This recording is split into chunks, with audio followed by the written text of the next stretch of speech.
Dios es soberano en su mundo, en su universo. Él es el soberano sobre su creación, de un extremo al otro del cosmos, del mundo que Él ha creado, de las galaxias. Sobre toda su creación, Él es soberano. Él es Rey eterno. Y Dios quiso demostrar, exhibir su soberanía en la tierra, dentro del marco, del armazón, dentro del andamiaje del tiempo. Esa soberanía de Dios ha sido retada. Fue retada por Lucifer, por Satanás, y cuando Dios delegó autoridad en el hombre, esa soberanía, ese reino de Dios, también ha sido retado. Pero Dios se ha propuesto que un día, en este mundo, dentro de la historia, ante los ojos de sus criaturas, Él ha de demostrar que Él es el soberano, único soberano Dios, Rey eterno, Rey de los siglos. Y a lo largo del tiempo, Dios ha ido desarrollando ese propósito que ha de conducir y ha de culminar en el establecimiento de su reino aquí en la tierra. En el Antiguo Testamento, cada uno de los libros del Antiguo Testamento señalan ese propósito de Dios. Las profecías bíblicas señalan que un día el Mesías, representante de Dios por ser Él Dios, reinará aquí en este mundo. Que ese Mesías será simiente de Abraham, simiente de David, que será el Hijo de Dios, el siervo de Jehová, el buen pastor, todas esas cosas. Y ese Mesías vino en cumplimiento a las profecías. He aquí la Virgen dará a luz un hijo y llamaráse su nombre Emmanuel. Isaías 7:14. Porque un niño nos es nacido, hijo nos es dado, y el principado estará sobre su hombro, y llamaráse su nombre admirable, consejero, Dios fuerte, Padre eterno, príncipe de paz. Isaías 9:6. Y tú, Belén, de tierra de Judá, no eres la más pequeña entre los príncipes de Israel, porque de ti saldrá aquel que apacentará a mi pueblo, cuyas salidas son desde la eternidad y hasta la eternidad. Miqueas 5:2. El cetro no se apartará de Judá, ni el dador de la ley de entre sus pies, hasta que venga Silo, y a él se reunirán los pueblos. Génesis 49:10. Todas estas profecías señalan al advenimiento del Mesías, ese que reinará con poder y gloria, ese que demostrará que Dios es Rey soberano. Y ese Mesías nació tal y como lo anunciaban las profecías, y ofreció ese reino. Pero el establecimiento de ese reino requiere arrepentimiento por parte de los súbditos de ese reino. Requiere una regeneración para entrar a las bendiciones de ese reino. Y ese Mesías que nació y demostró en todos los aspectos demostrables, demostró que Él era el Mesías bíblicamente, espiritualmente, moralmente, en todos los órdenes, demostró que él era el Mesías, comienza con esa invitación al arrepentimiento. Arrepentíos porque el reino de los cielos se ha acercado. Y seguidamente pronuncia lo que podríamos llamar su discurso inaugural. Y en ese discurso inaugural el Mesías declara cuál debe de ser el carácter de los súbditos del reino. Y en el capítulo 5 del Evangelio según San Mateo, versículos 3 al 16, habla de ese carácter. Habla de las bienaventuranzas, de la felicidad, de las características de esos súbditos del reino. Bienaventurados los pobres en espíritu, bienaventurados los afligidos, bienaventurados los pacificadores, bienaventurados los que tienen hambre y sed de justicia, bienaventurados los misericordiosos, bienaventurados los de limpio corazón, bienaventurados los pacificadores, bienaventurados aún esos que han de sufrir y padecer persecución por causa de su nombre. Y luego los compara con la sal y con la luz. Vosotros sois la sal de la tierra, vosotros sois la luz del mundo. Y estas son las características, esto describe el carácter de un súbdito de ese reino. Pero no tan solamente describe el Señor en ese discurso inaugural el carácter de los súbditos del reino, también describe el carácter de ese reino. Ese reino se caracterizará por ser un reino de justicia, por ser un reino de paz, por ser un reino de santidad. La justicia en la Biblia y la santidad muchas veces se usan como sinónimos. Cuando en la Biblia se habla de justificación, esa justificación incluye la santificación. De modo que hablar de un reino de justicia incluye, abarca, requiere, demanda el hablar también de un reino de santidad. Un reino es un reino de justicia porque hay santidad en ese reino. Un creyente es declarado justificado porque ha sido separado, apartado para Dios, santificado para Dios. De modo que el Señor habla del carácter justo de ese reino. Y comienza expresando, no penséis que he venido para abrogar la ley o los profetas, y la ley y los profetas ahí abarcan la totalidad de la revelación del Antiguo Testamento. En la Biblia, el libro de Génesis es ley, y el libro de Éxodo es ley, y el libro de Números es ley, el libro de Levítico es ley, el libro de Deuteronomio es ley, y los Salmos es ley. El Señor Jesucristo, hablando a los israelitas, les recuerda que la ley no puede ser quebrantada, y les cita el Salmo 82 para demostrar que la ley no podía ser quebrantada, de modo que el Señor Jesucristo dice que el Salmo o los Salmos también son ley. Y la ley en realidad refleja el carácter de Dios. Muchas veces nuestro concepto de ley es un tanto deformado, tristemente deformado. La ley fue dada por Dios al pueblo de Israel, a la nación de Israel, como un acto de gracia. Interesante.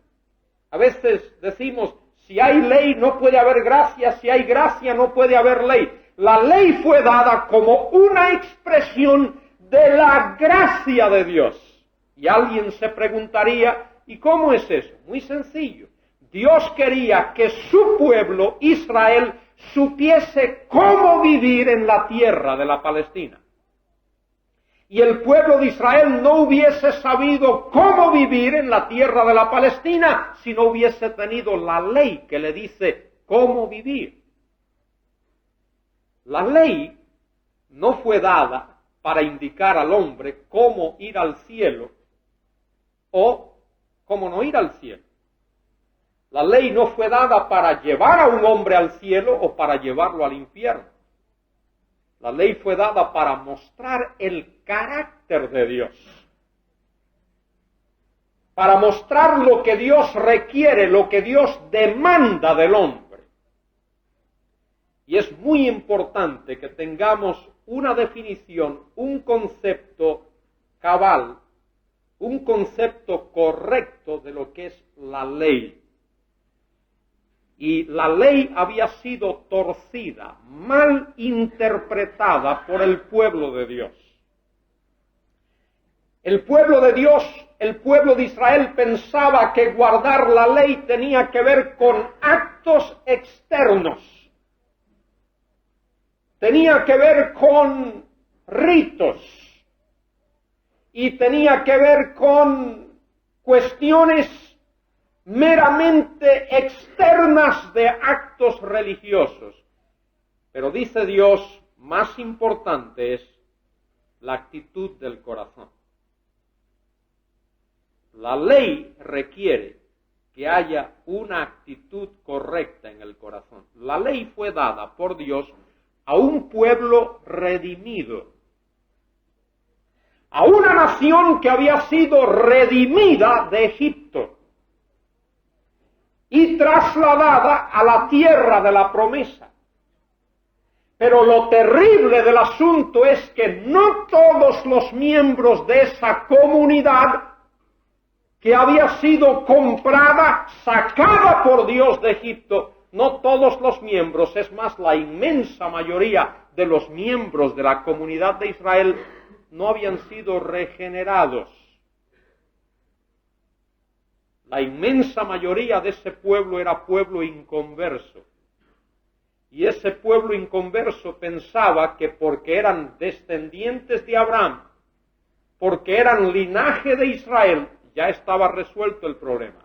Pero Dios dice, es necesario que haya un nuevo nacimiento. De modo que, resumiendo, el pueblo de Israel, incluyendo los líderes de la nación, habían interpretado mal la ley. Y ahora el Señor Jesucristo presenta una interpretación correcta de esa ley.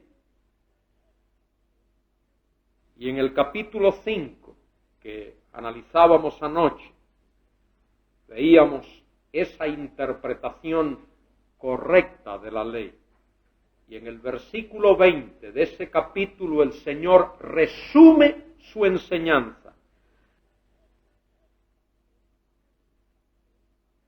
Porque os digo que si vuestra justicia no fuese mayor, si vuestra justicia no supera a la de los escribas y los fariseos, de ningún modo, en ninguna manera, entraréis en el reino de los cielos.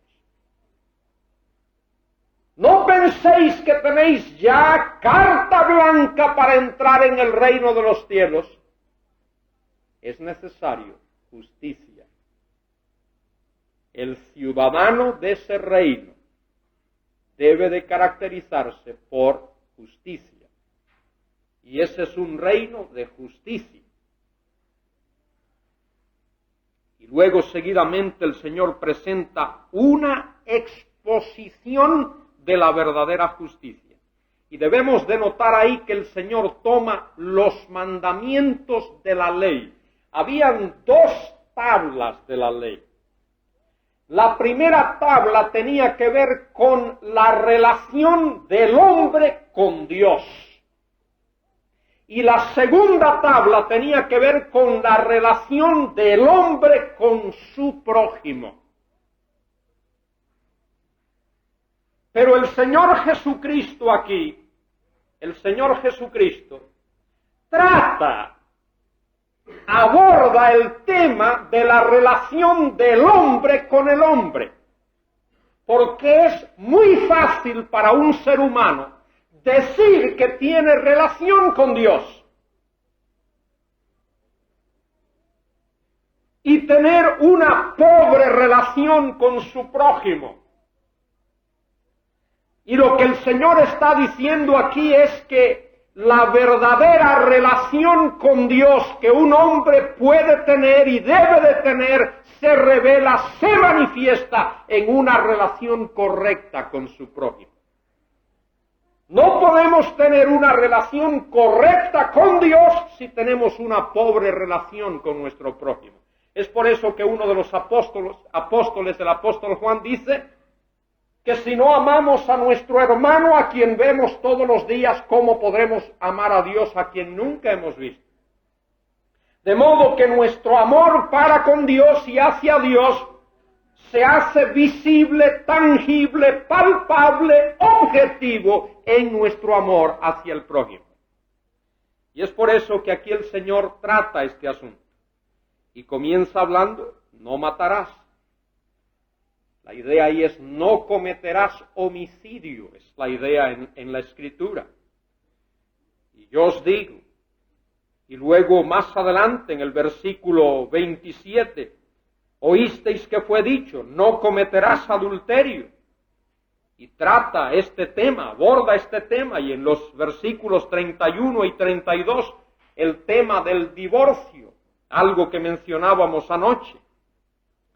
En los versículos 33 al 37 tiene que ver con la honestidad. Una persona que es honesta no tiene que jurar. Su palabra debe de ser una garantía. Y si se le conoce por ser honesto, su palabra debe de ser una garantía. Si a esa persona se le conoce por ser deshonesta, entonces todo lo contrario. Y luego los versículos 38 hasta el 42, la relación del hombre aún con aquellos que se oponen. Oísteis que fue dicho, ojo por ojo y diente por diente. Tiene que ver con nuestra actitud tocante a la relación con personas que podrían o pudiesen hacernos daño. ¿Qué hacemos? ¿Nos vengamos como se venga el hombre que no conoce a Dios, que no es ciudadano de este reino? Dice el Señor, oíste que fue dicho ojo por ojo y diente por diente, la llamada ley del talión. Eso estaba escrito en el Código de Hammurabi, que fue escrito para el año 1750 antes de Cristo. Y ese Código de Hammurabi, el babilonio, decía exactamente eso, ojo por ojo y diente por diente. Si un hombre tenía una pelea con otro hombre y le sacaba un ojo, a ese hombre había que sacarle un ojo igual. Y si lo golpeaba en la boca y le sacaba un diente, pues había que hacer lo mismo. Y si le hacía daño en la mano, había que cortarle la mano. Ojo por ojo y diente por diente. Dice el Señor más, yo os digo y yo os digo. Y ahí expresa su ley. Luego al final de este capítulo, versículos 43 hasta el final, nuestra relación con el prójimo en la base del amor. Ese es el sexto precepto aquí en la exposición de la verdadera justicia que el Señor expone. Amor al prójimo. Oísteis que fue dicho, amarás a tu prójimo y aborrecerás a tu enemigo. Y yo os digo, amad a vuestros enemigos, bendecid a los que os maldicen, haced bien a los que os aborrecen y orad por los que os ultrajan y os persiguen. En su torcer de la ley antiguo testamentaria, en la manera deformada en que escribas y fariseos y saduceos y sacerdotes habían hecho de la ley, lo habían convertido en lo contrario de esto. Decían, haz bien al que te haga bien y mal al que te haga mal. Ama a aquel que te ama, odia a aquel que te odia. Y el Señor dice, eso es contrario a la palabra de Dios. Y luego, 2 capítulos más que marcan el contenido, la segunda parte de este maravilloso sermón, de este discurso inaugural. Aquí el Señor presenta cómo el ciudadano del reino debe de vivir su vida religiosa, su aspecto espiritual, su relación en la práctica de su religión. Guardaos de hacer vuestra justicia delante de los hombres para ser vistos de ellos. ¿Qué buscáis? ¿Recompensa de los hombres, aplausos de los hombres o gloria de Dios? Guardaos de hacer vuestra justicia delante de los hombres para ser vistos de ellos. De otra manera, no tendréis recompensa ante vuestro Padre.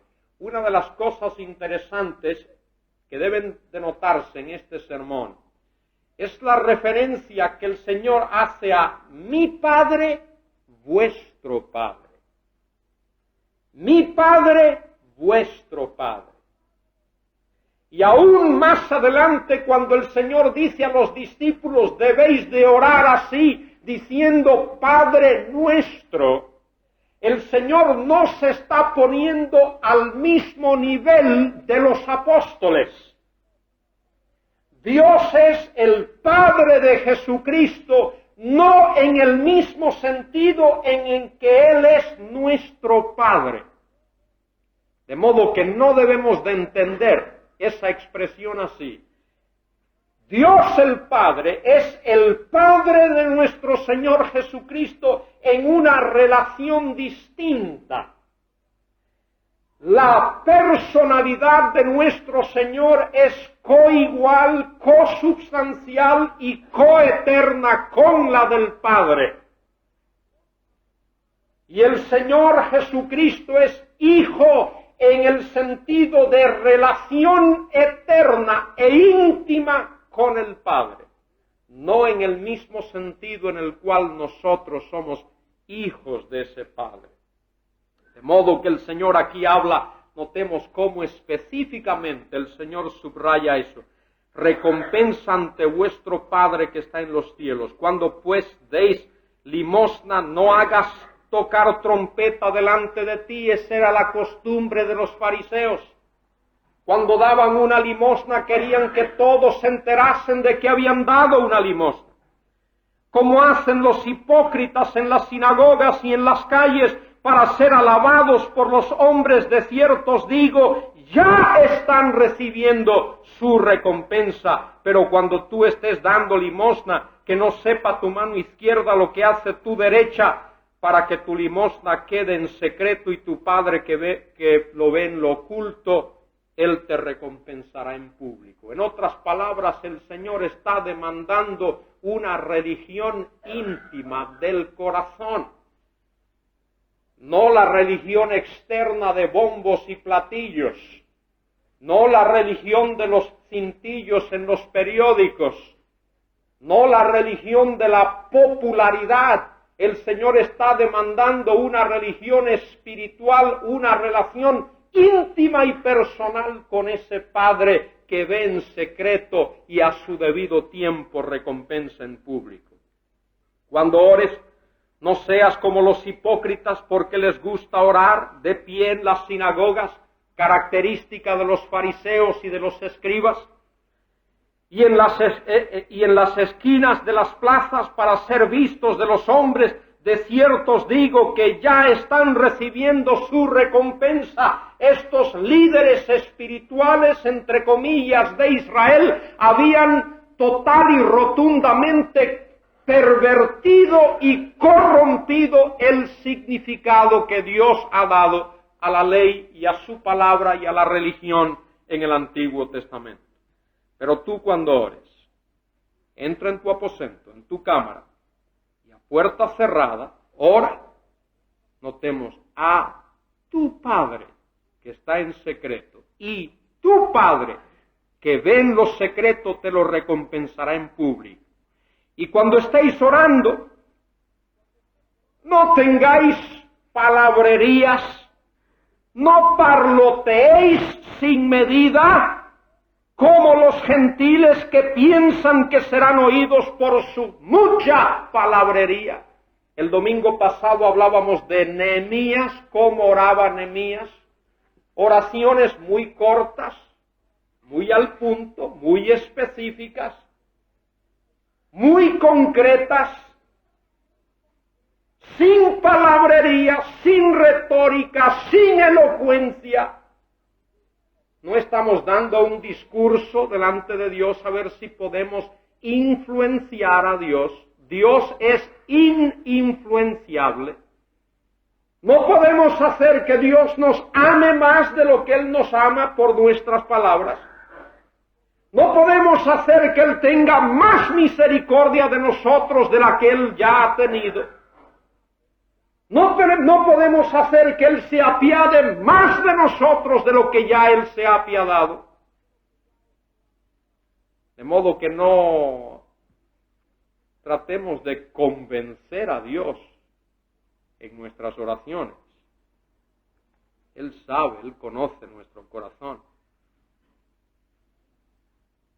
No os hagáis pues semejantes a ellos, porque notemos, vuestro Padre, otra vez, vuestro Padre, tu Padre, vuestro Padre, porque vuestro Padre sabe de qué cosa tenéis necesidad, notemos, antes que vosotros lo pidáis.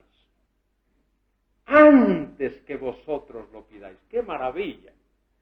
Dios conoce mis necesidades antes de que yo pueda pedirle a Dios por mis necesidades.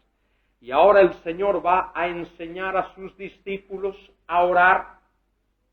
Era necesario que ellos aprendiesen a orar, que no orasen como los fariseos y los escribas y los saduceos, que aprendiesen a orar. Esta es una oración modelo simplemente. Esta oración no pretendió con ella el Señor que nos aprendiésemos algo de memoria, de carretilla, para estarlo repitiendo todas las veces exactamente igual. Es una oración modelo que contiene grandes verdades teológicas, profundas verdades bíblicas y que tienen que ver con la totalidad del plan de Dios y de los propósitos de Dios. Y aquí en esta oración se encuentran los grandes temas antiguo testamentarios. Por ejemplo, aquí está el tema de pacto expresado. Aquí está el tema reino expresado.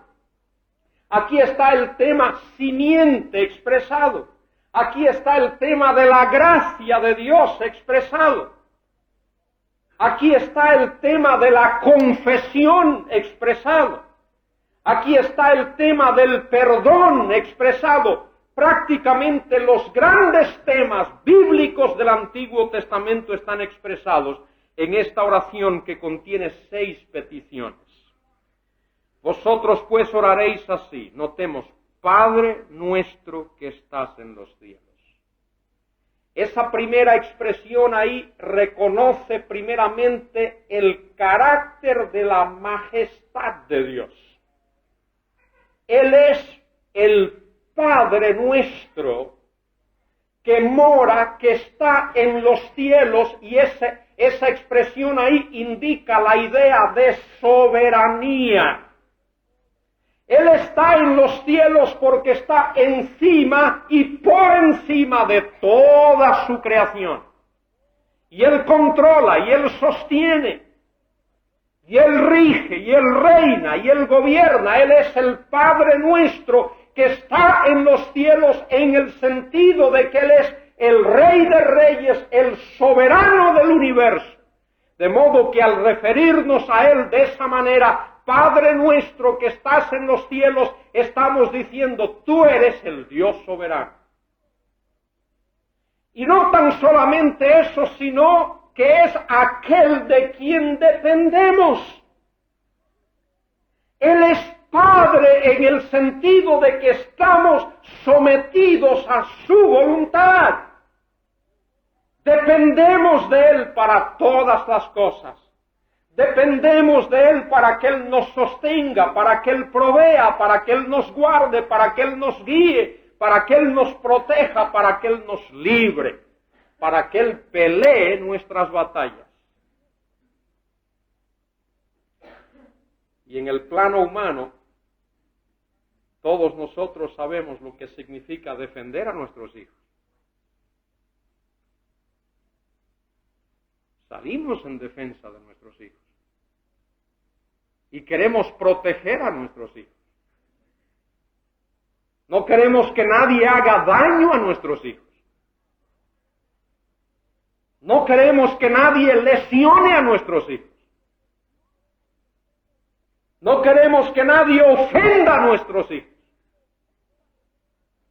Si como humanos tenemos ese concepto, esa concepción de lo que es padre, ahora podríamos, aunque fuese leve, ligeramente, imaginarnos la majestuosidad de esa relación de Dios con nosotros cuando reconocemos que Él es nuestro Padre. Más adelante el Señor explica esto cuando dice, ¿quién de vosotros, si tiene un hijo y le pide un trozo de pan, le da una piedra? ¿Y quién de vosotros, si tiene un hijo y le pide un huevo, le da un escorpión?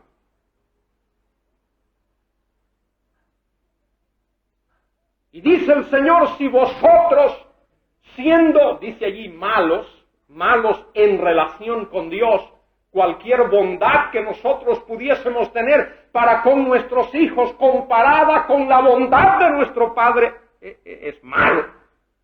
El Señor no está diciendo vosotros sois padres malos, sino vosotros como sois en comparación con Dios. Si vosotros sabéis dar buenas dádivas a vuestros hijos, ¿cuánto más vuestro Padre no dará a vosotros? Esa es la primera idea aquí. Padre nuestro que estás en los cielos. Y ahora notemos la petición. Todavía no hemos llegado a la primera petición. La primera petición es, santificado sea tu nombre. Y notemos aquí que la primera petición tiene que ver con esa majestuosidad de Dios. La primera petición tiene que ver con el carácter de Dios. Esa primera petición tiene que ver con la reputación de Dios. Padre, al orar a ti, lo primero, lo más importante, lo que más me interesa es que tu nombre sea santificado. Que tu nombre sea santificado. El carácter y la reputación de Dios, primero. Luego, notemos la segunda petición, muy importante. Esa segunda petición tiene ahí un carácter escatológico. Esa expresión rara, extraña, tiene que ver con las últimas cosas. Tiene que ver con el último los últimos segmentos de tiempo en los planes y los propósitos de Dios. De modo que esa expresión, venga tu reino, tiene que ver con ese reino prometido por el Señor. En el Antiguo Testamento, en los pactos con Abraham, Isaac, David, el nuevo pacto. Tiene que ver con ese reino prometido por el Señor en los libros proféticos. Tiene que ver con ese reino anunciado por Juan el Bautizador, Mateo 3:17, y por el Señor, Mateo 4:17. arrepentíos porque el reino de los cielos se ha acercado.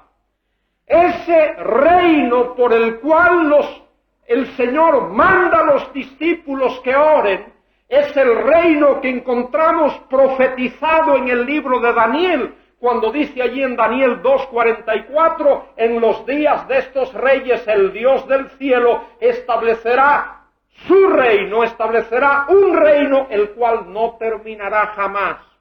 Ese reino por el cual el Señor mandó a los apóstoles, a los discípulos, a que orasen, es el reino que prometió a David en 2 de Samuel capítulo 7 y versículo 16, cuando le dijo, tu casa, tu trono, tu reino durarán para siempre.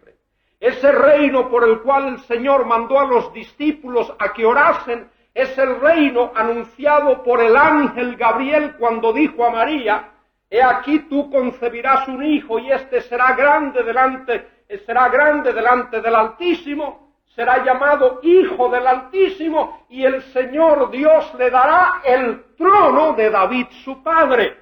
Ese reino por el cual el Señor mandó a los discípulos a que orasen es el reino que ha de pasar a ser el reino del Señor, según Apocalipsis capítulo 11 y Apocalipsis capítulo 15. Y ese es el reino que el Señor Jesucristo implantará, que el Señor Jesucristo inaugurará cuando venga aquí a esta tierra, según Apocalipsis capítulo 19. Él vendrá como Señor de señores y como Rey de reyes. Notemos la expresión otra vez. El Señor pide a sus discípulos que oren, venga tu reino. Venga tu reino, ese reino por el cual el Señor manda a los discípulos a que oren aquí, todavía no ha venido. De modo que tiene que ser el reino prometido a esa nación de Israel. Ese reino que tendrá un carácter universal. Ese reino cuya capital será la ciudad de Jerusalén y que traerá bendiciones al remanente fiel, no a todo israelita, sino al remanente del cual el apóstol Pablo nos habla en Romanos capítulo 9 y capítulo 11, y que incluirá a las naciones gentiles, es decir, aquellos de entre esas naciones gentiles que sean salvos y que han de entrar para reinar con el Señor cuando Él venga, con poder y gloria a reinar. De modo que esa expresión, repito, tiene un énfasis escatológico, es decir, se relaciona con ese segmento final en la historia de la humanidad. La historia de la humanidad, mis queridos hermanos y amigos, no terminará así, inciertamente. La historia de la humanidad no terminará en desesperación. La historia de la humanidad no terminará con incertidumbre. La historia de la humanidad terminará gloriosamente. Terminará cuando el Señor Jesucristo venga a la tierra e implante ese reino de paz y de justicia y de santidad. Y ese reino luego se unirá con el reino eterno de Dios, y es por eso que el Señor Jesucristo es Rey por los siglos de los siglos, y su reino no termina jamás. Pero ese reino de ese Rey, que es Rey por los siglos de los siglos, y ese reino que es un reino eterno, tiene un segmento, tiene un aspecto que cae dentro de la historia, que cae dentro de ese andamiaje, de esa estructura, de esa armazón de la historia. Porque será dentro del tiempo y dentro de la historia que el Señor Jesucristo revelará toda su magnificencia y su gloria en ese período, cuando Él venga con poder y gloria a reinar. ¿Qué más dice? Venga tu reino. Notemos la tercera petición. Hágase tu voluntad como en el cielo, así también en la tierra.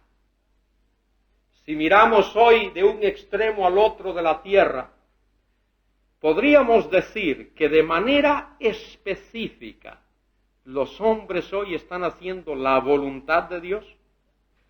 Entendemos que todo lo que se hace en el mundo y todo lo que ocurre en cualquier parte del mundo, indirectamente es la voluntad de Dios. Es decir, tiene que ver con la voluntad permisiva de Dios, por lo menos.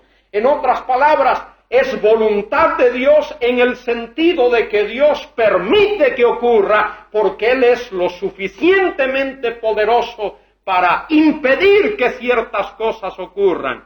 Pero hay algunas cosas que ocurren en este mundo, muchas cosas podríamos decir que ocurren en este mundo que no son la voluntad directa, es decir, la voluntad eficaz de Dios.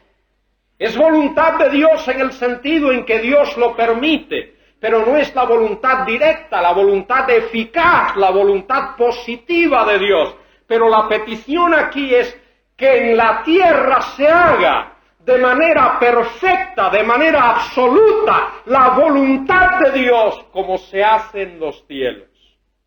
Dios no permite una rebelión en los cielos. Dios no permite que a Él se le desafíe en los cielos como los hombres lo están haciendo en la tierra. Hombres hoy que niegan que Dios existe. Hombres hoy que no les interesa absolutamente el nombre de Dios y que reniegan de ese nombre y que blasfeman de ese nombre. Pero un día la voluntad de Dios se hará perfectamente, absolutamente en la tierra, como se está haciendo en el cielo.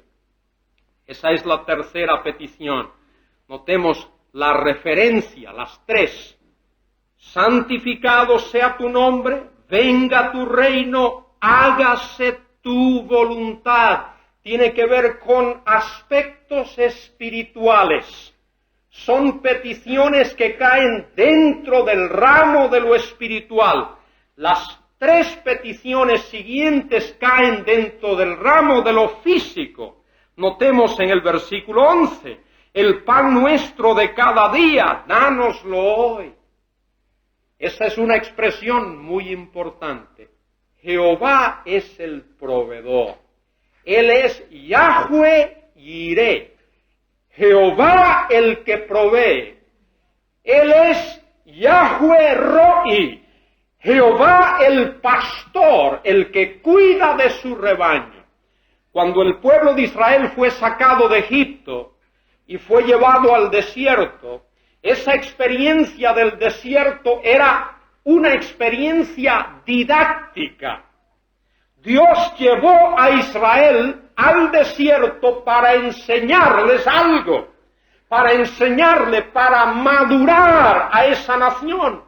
Y la nación de Israel debió de aprender que Jehová provee para su pueblo.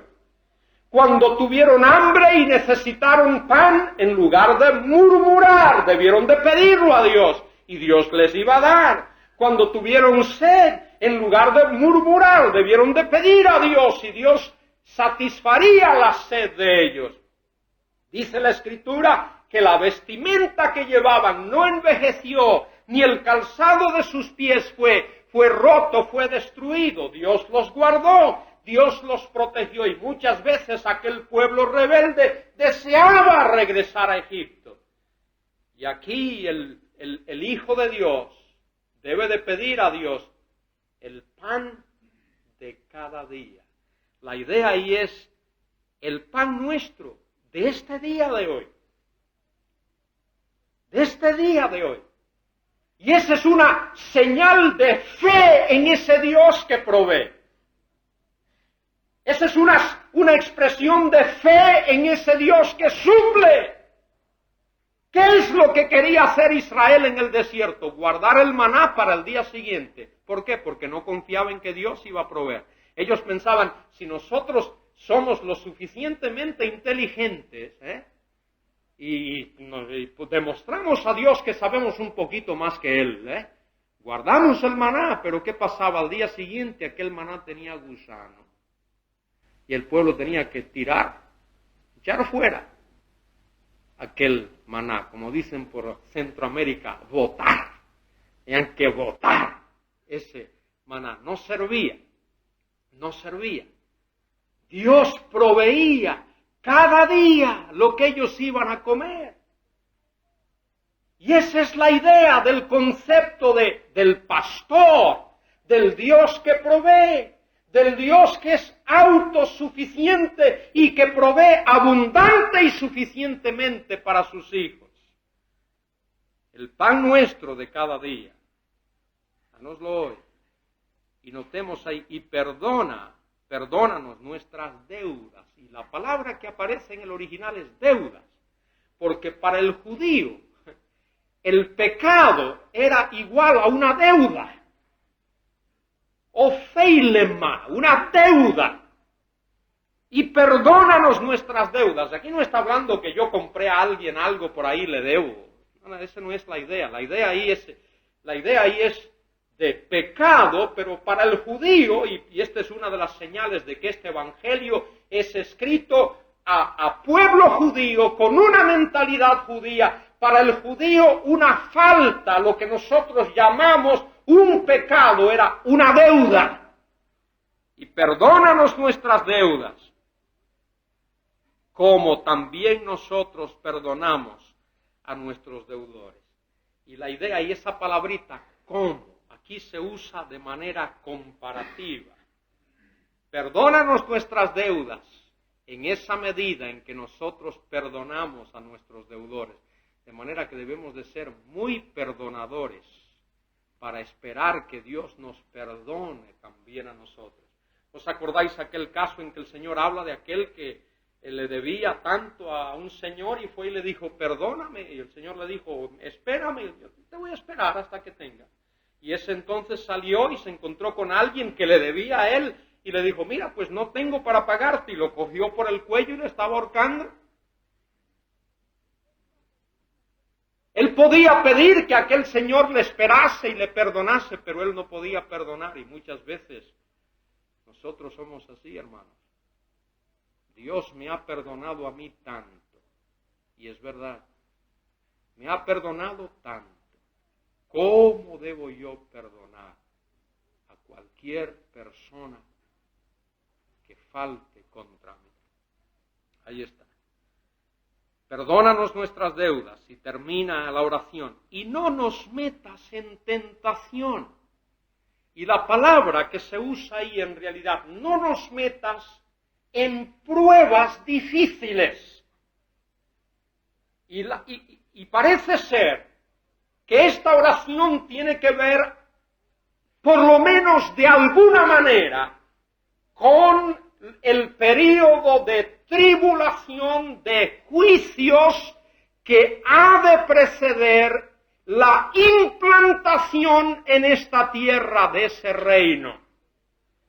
Este período en el cual nosotros estamos viviendo ahora ha de culminar, ha de terminar con un período de tribulación.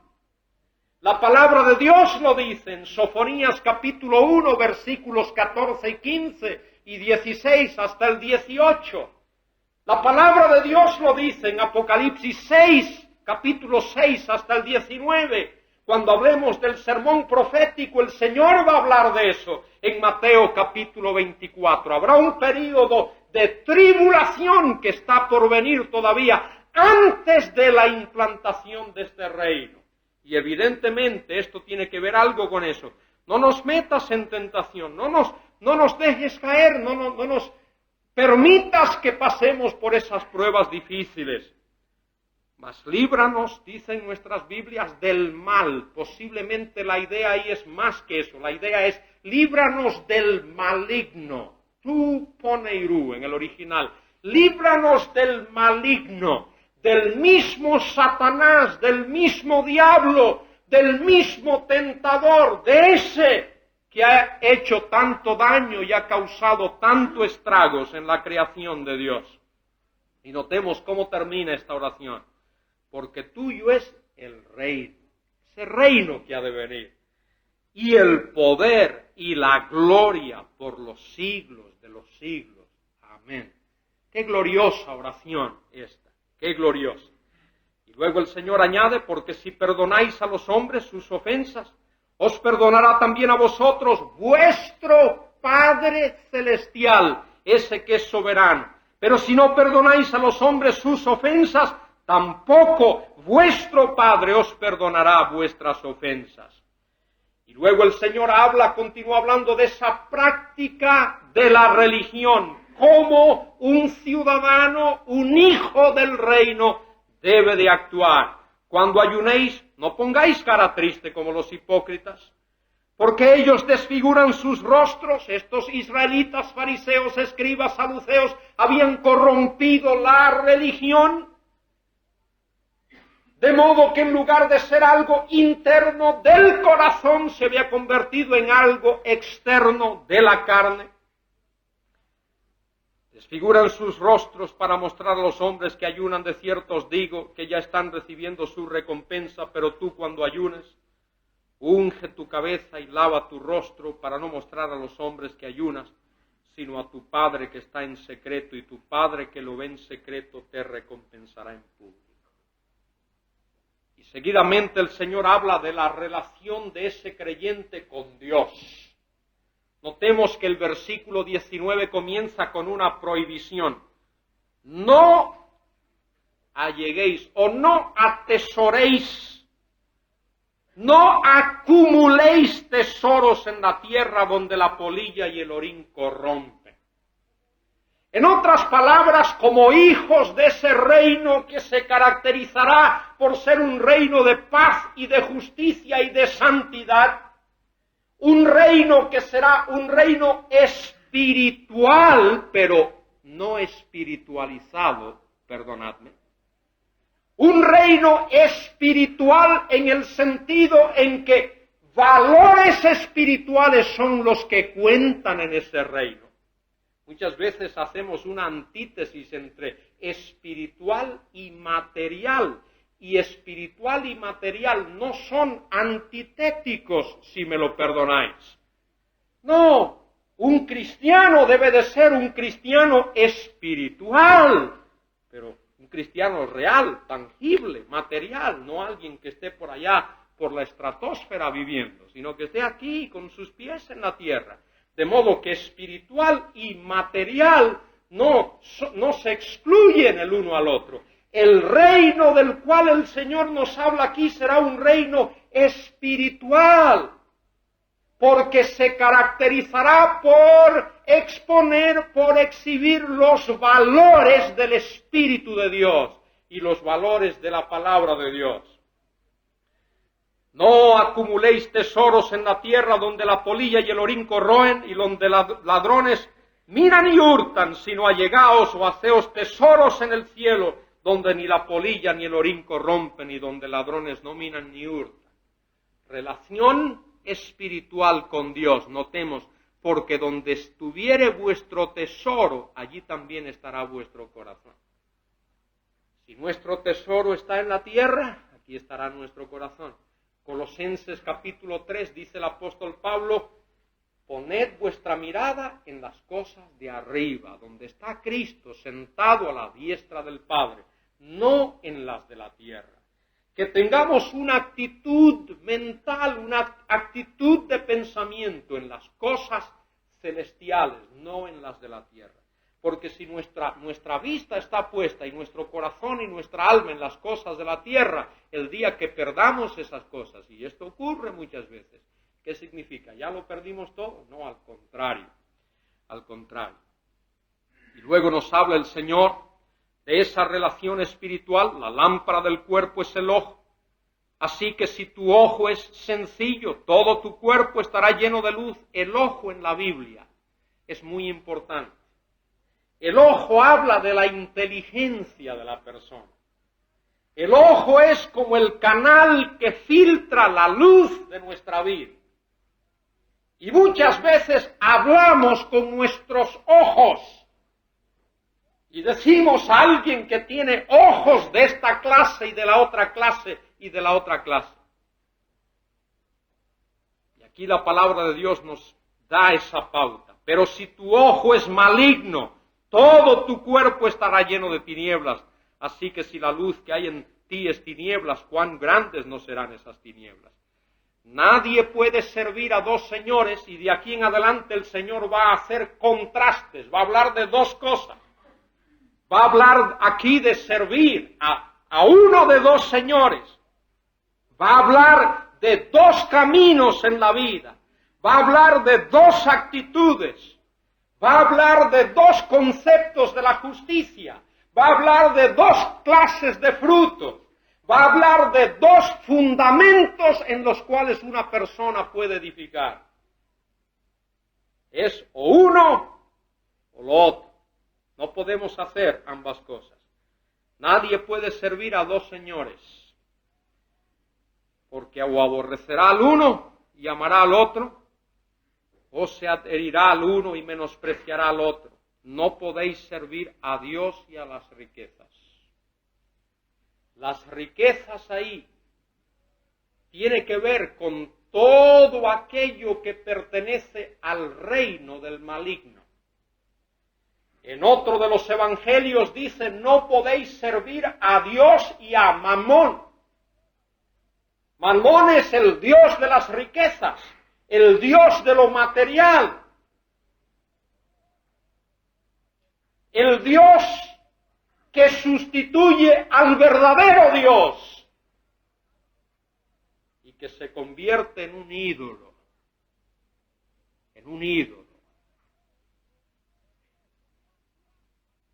El resto de este capítulo dice el Señor, si dependéis de mí, tendréis las bendiciones.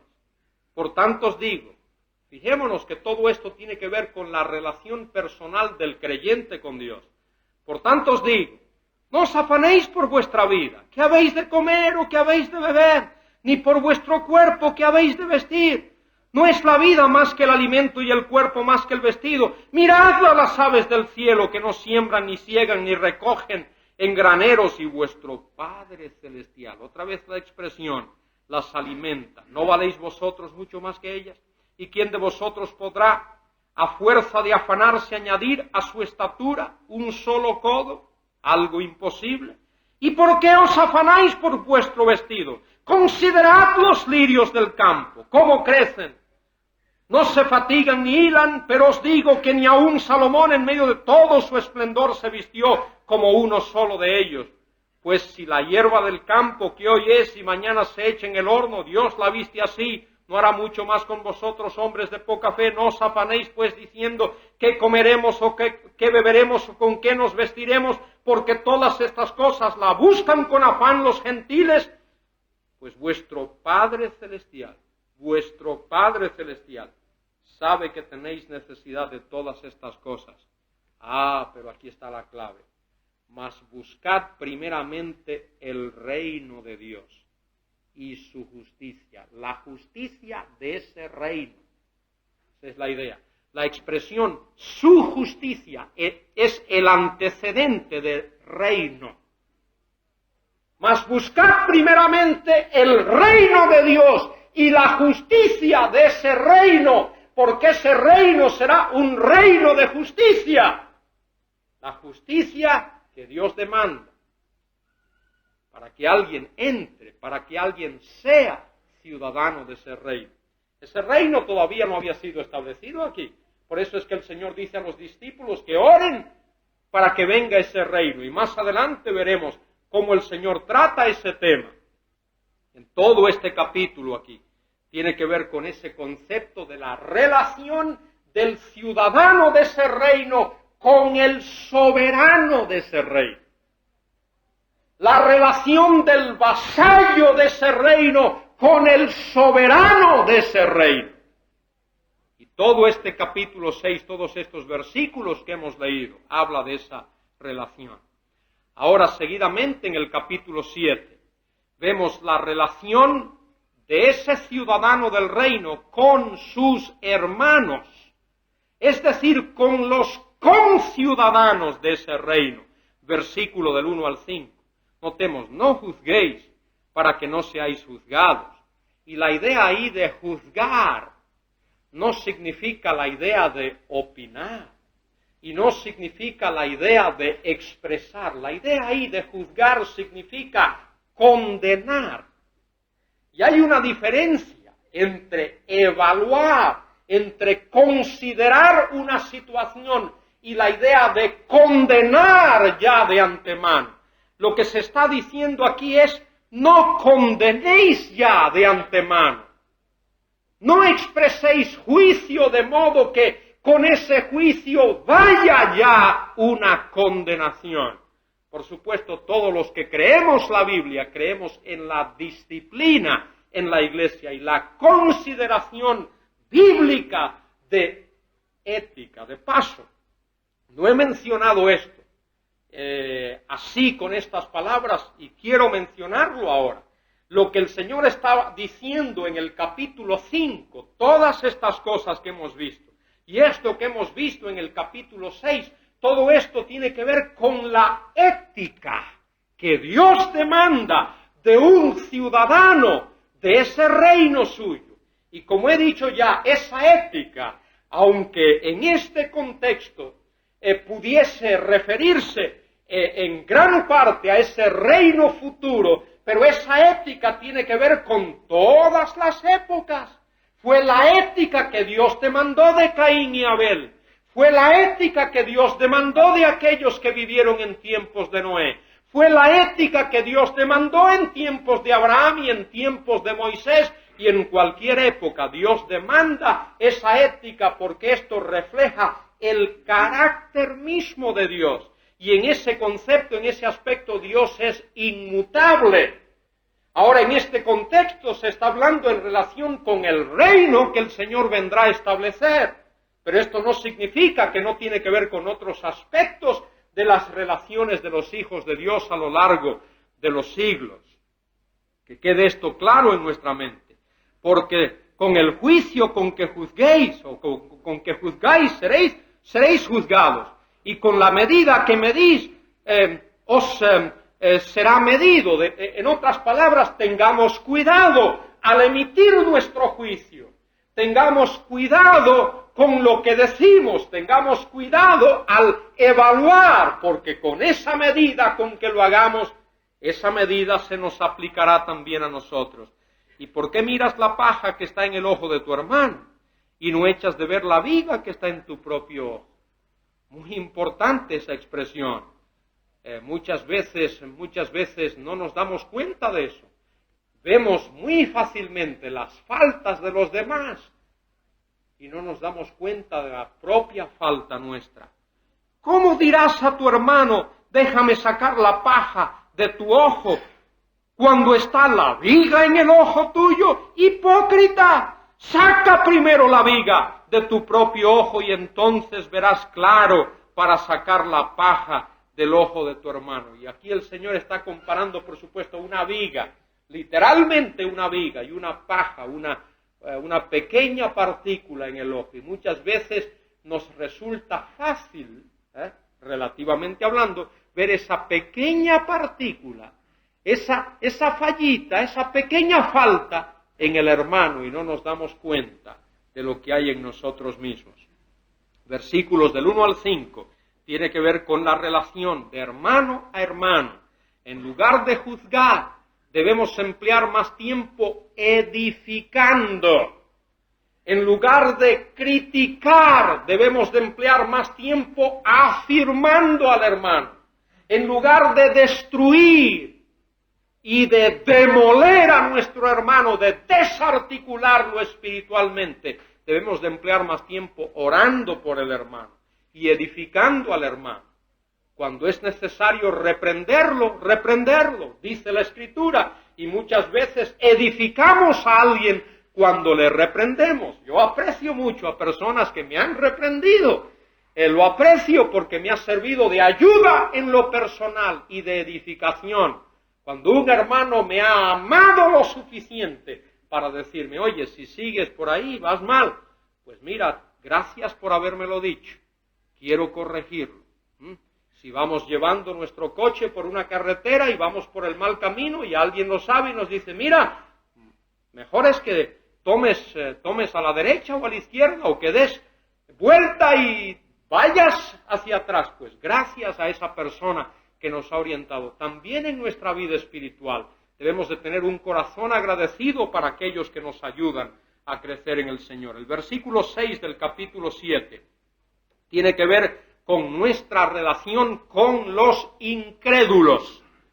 No deis lo santo a los perros, ni echéis vuestras perlas delante de los cerdos, no sea que las pisoteen y se vuelvan y os despedacen.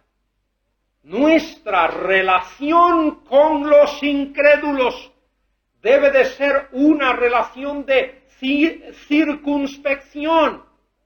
Debe de ser una relación como la que el Señor dijo a sus discípulos en el capítulo 17 del Evangelio según San Juan. Estáis en el mundo, pero no sois del mundo. Estamos en el mundo, pero el mundo no debe de estar en nosotros. Y debemos de tener amistad, y debemos de tener relación de amistad con personas que no son del Señor, pero no andar como ellos andan y hacer las cosas que ellos hacen. Esa es la relación que debemos de evitar, esa relación de imitación de las cosas del mundo. Luego, el Señor continúa hablando de esa relación, versículo 7, pedid y se os dará, buscad, hallaréis, llamad y se os abrirá, porque todo aquel que pide recibe y el que busca halla, y al que llama se le abrirá. ¿O qué hombre hay entre vosotros que si su hijo pide pan le dará una piedra, o si pide un pescado le dará una serpiente? Pues si vosotros, aun siendo malos, en comparación con el Padre Celestial, sabéis dar buenas dádivas a vuestros hijos, cuanto más vuestro Padre que está en los cielos dará cosas buenas a los que le pidan. Así que todo cuanto querráis que los hombres os hagan a vosotros, así también hacedlo vosotros a ellos, porque esta es la ley y los profetas, es la famosa regla de oro. ¿Y cuánto deberíamos de aplicar esa regla? No tenemos tiempo para comentarlo esta noche. Creo que ese texto está autocomentado ya en la exposición de la palabra. Y notemos aquí, el Señor habla ahora, en el resto de este capítulo, nos habla de dos puertas, nos habla de dos clases de fruto, nos habla de su juicio y termina hablándonos de los dos cimientos. Brevemente veremos este pasaje. Entrad por la puerta estrecha. Esa es la puerta de justicia. Esa es la puerta que ilustra la justicia de ese reino. No es fácil practicar la ética que el Señor demanda. Es mucho más fácil seguir la corriente del mundo. Es mucho más fácil seguir el camino de Satanás. Es mucho más fácil desobedecer la palabra de Dios. Pero los resultados, por supuesto, serán funestos si hacemos eso. Entrad por la puerta estrecha, porque ancha es la puerta y espacioso el camino que lleva a la perdición. La otra puerta, la puerta de la injusticia, la puerta de la indiferencia, la puerta que no es la puerta del reino del Señor, lleva a la perdición. Y son muchos los que entran por ella, porque es estrecha la puerta y angosto el camino que lleva a la vida, notemos, y son pocos los que lo hallan. ¿Qué nos acaba de decir el Señor en el versículo 7? Pedid y se os dará. Buscad y hallaréis. El que busca esa puerta estrecha, la puerta para entrar a ese reino, la va a hallar. Buscad y hallaréis. ¿Por qué es que estos judíos, fariseos, escribas, saduceos, etcétera, por qué es que no habían encontrado esa puerta? Sencillamente no la estaban buscando. ¿Y por qué no la estaban buscando? Porque no estaban interesados en buscarla. ¿Y por qué no estaban interesados en buscarla? Porque sus corazones estaban endurecidos. Y porque sus corazones estaban endurecidos y se habían apartado de la palabra de Dios, juicio vendría sobre ellos, como veremos que el Señor lo pronuncia aquí en un momento. Versículos 15 en adelante, guardaos de los falsos profetas, esos que estaban enseñando mal al pueblo, que vienen a vosotros vestidos de ovejas, pero por dentro son lobos rapaces. Por sus frutos los conoceréis. Dos clases de frutos. ¿Acaso se cosechan uvas de los espinos o higos de los abrojos? La respuesta ahí es no. Así también todo buen árbol da buen fruto, pero el árbol malo da frutos malos. Esos fariseos, esos escribas, esos saduceos estaban dando frutos malos, y el fruto es malo porque la raíz es mala. Nunca el fruto es mejor que la raíz. Es la raíz la que determina el fruto. Y es por eso que lo que el Señor demanda para que una persona pueda entrar en ese reino es el nuevo nacimiento, una nueva vida, una raíz que puede producir fruto que glorifica a Dios. Así también, todo buen árbol da buenos frutos, pero el árbol malo da frutos malos. No puede el árbol bueno dar malos frutos, ni el árbol malo dar frutos buenos. Todo árbol que no da fruto es cortado y echado al fuego. Así que por sus frutos los conoceréis. Importante es eso. Por sus frutos los conoceréis. Ese fruto es una expresión de lo que es la raíz. Cuando hacemos obras para glorificar a Dios, esas obras tienen que ver con la fe del creyente. Por eso es que fe y obras están unidos. Es una unidad, como el cuerpo y el espíritu forman una unidad. Notemos lo que dice el Señor, versículos 21 al 23. Estos versículos, esos 3 versículos son muy importantes. No todo el que me dice, Señor, Señor, notemos el verbo en futuro, entrará en el reino de los cielos. ¿Por qué futuro? Porque ese reino no había sido establecido todavía. Sería establecido en el futuro, en el reino de los cielos, sino aquel que hace la voluntad de mi Padre que está en los cielos. En otras palabras, lo que el Señor está diciendo ahí, lo que vale no es decir, lo que vale es hacer. No todo aquel que me dice, Señor, Señor, entrará en el reino de los cielos, pero aquel que hace la voluntad de mi Padre, porque el que hace la voluntad de mi Padre ya me ha dicho, Señor, Señor. El hecho de que ha realizado, ha ejecutado la voluntad de mi Padre, ya significa que me ha reconocido como Señor. Padre nuestro, que estás en los cielos, santificado sea tu nombre, sea hecha tu voluntad en la tierra, así como está siendo hecha en el cielo. De modo que el que hace la voluntad del Padre, reconoce que ese Padre es soberano. Algo más. Dice en el versículo 22, muchos me dirán en aquel día. Y ese aquel día tiene que ver con el día de esa tribulación. Solo menciono los pasajes, Isaías 2, 11 al 17, Isaías 4, 2, Isaías 10, 20, Jeremías 49, 22, Zacarías 14, versículos 6, 20 y 21. Esa expresión, aquel día, se refiere a ese tiempo de juicio que vendrá y afectará a la nación de Israel y a todas las naciones del mundo. Muchos me dirán en aquel día, Señor, Señor, ¿no profetizamos en tu nombre? Y en tu nombre echamos fuera demonios, y en tu nombre hicimos muchos milagros. La gente hoy está entusiasmada porque oye por ahí que gente hace milagros y que hacen esto, y ya la gente cree, todo aquel que haga un milagro ya tiene que ser de Dios. Y si habló en una lengua extraña, ya tiene que ser de Dios. Y si un enfermo fue sanado, ya tiene que ser de Dios. Y si se hizo una gran obra, ya tiene que ser de Dios. Notemos esto. Le dirán al Señor, Señor, Señor, no profetizamos en tu nombre. Y la respuesta es, sí, es verdad, profetizaste. Y no echamos fuera demonios, sí. Y en tu nombre hicimos muchos milagros. Entonces les diré claramente, nunca os conocí. Aunque hicisteis estas cosas, pretendíais hacerla en mi nombre, pero no fue en mi nombre. Usasteis mi nombre. Usasteis mi nombre como una cortina, como una mampara, como un tabique para protegeros, pero no lo hicisteis en mi nombre. Entonces les diré claramente, nunca os conocí, apartaos de mí. Notemos ahí dice, hacedores de iniquidad. La palabra iniquidad ahí en el original es la palabra anomia, que significa no o sin, nomos ley, sin ley. Estos eran gente, estas son personas fuera de la ley. Fuera de la ley. ¿Qué significa eso, fuera de la ley?